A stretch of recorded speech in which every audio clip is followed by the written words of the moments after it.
लगभग जो हम हरियाणा के बॉर्डर पर बैठे हुए हमें 29 दिन हो गए और जिस तरह से हम देख रहे हैं कि मोदी सरकार जिस तरह से अब इलेक्शन नज़दीक आ रहे हैं घबराई हुई है। अपना विकास का एजेंडा ले जाने की बजाय अगर उन्होंने पिछले 5 सालों में लोगों के लिए कार्य किया है, किसान के लिए, खेत मजदूर के लिए, शहर के लिए, दुकानदारों के लिए, छोटे लघु उद्योग के लिए, अगर सभी के लिए उन्होंने कार्य किया है, मुझे नहीं लगता था सीए का नोटिफिकेशन करने की ज़रूरत थी।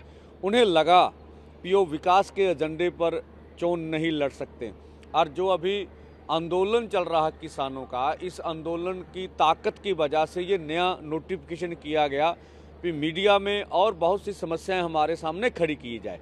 और देखिए जो उन्होंने किया है, तो इसके बारे में पूरा नोटिफिकेशन में क्या लिखा हुआ पढ़ने के बाद ही प्रक्रिया जो अपनी प्रतिक्रिया है वो दी जा सकती है। जहां तक अभी इसका बात है तो जिस तरह से बोला जा रहा है बांग्लादेश, अपना अफ़गानिस्तान और पाकिस्तान में जो मिनॉरिटीज़ हैं उनके साथ जो ज़बरदस्ती हुई उनको यहाँ पर हम नागरिकता देंगे, ये बात तो सच है। अफ़गानिस्तान में, बांग्लादेश में और पाकिस्तान में जो मिनॉरिटीज़ रही हैं उनके साथ अच्छा सलूक नहीं हुआ। उनकी सरकारें वहाँ पर मानव अधिकारों की रक्षा करने में असफल रही हैं और जो 1947 के पहले पाकिस्तान में, बांग्लादेश में जो मिनॉरिटीज़ की गिनती थी वो अब बहुत कम हो गई है, ये सच है। लेकिन इसका मतलब इन्हें देखिए, भारत राज्यों का समूह है, ये देश धर्मनिरपेक्ष देश है, यहाँ सभी को अपनी बात करने का उनके मौलिक अधिकार है।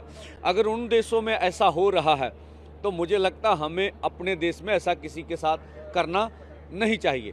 हमें तो चाहिए था कि अगर आपने मुस्लिम के बगैर अन्य सभी धर्मों के लोगों को जो पीड़ित होकर आए हैं वहाँ से, उनको अगर नागरिक देने का फैसला किया तो इसमें आप मुस्लिम को भी शामिल कर लेते तो कोई आपत्ति आपके ऊपर ना होती।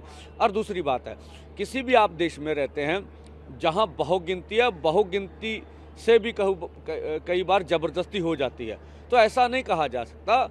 हम पूरी दुनिया में अपने लोकतांत्रिक मूल्यों के लिए मशहूर हैं, तो हमें उनका ध्यान रखना चाहिए। अगर आप ये वीडियो YouTube पर देख रहे हैं तो हमारे चैनल को सब्सक्राइब करें और बेल आइकन को दबाना ना भूलें। अगर आप Facebook पर ये वीडियो देख रहे हैं तो हमारे पेज को लाइक करें।